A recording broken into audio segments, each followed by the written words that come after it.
there are four sources to our theology: the biblical text, church history or church tradition, reason, and then experience. But I would say, and many theologians, pastors would say, the primary source of our theology should be the biblical text.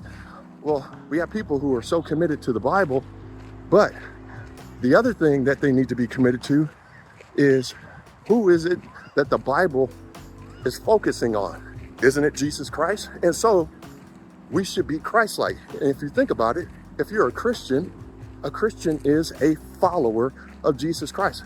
Oftentimes I will tell people I'm a Christ follower. I'm following Christ. I'm following in his footsteps. We need to hold those two things in tension. We need to be biblical, but we also need to be Christ-like. I would also say, just in my 2 cents, I did a sermon series a couple of months ago on Orthodoxy and Orthopraxy. Orthodoxy is right doctrine. Orthopraxy is right or correct practice. And what I told our congregation is this: we need to have correct doctrine, but we also need to have right practice, which is equivalent to ethics and being Christ-like. And if you are so worried about doctrine, but you don't have the practice that goes along with it, then your doctrine means absolutely, positively nothing. I don't care how good your doctrine is, how right and correct it is. If you don't put it into practice and into play in everyday life, then who cares? But on the flip side, you need to also make sure that your orthopraxy has good doctrine as well.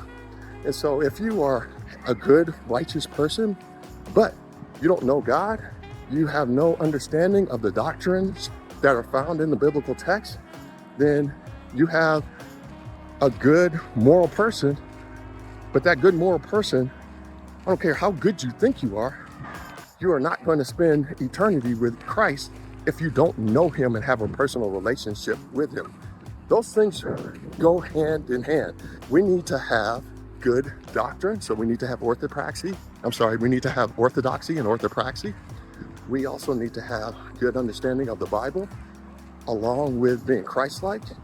And then we also need epistemology and ethics.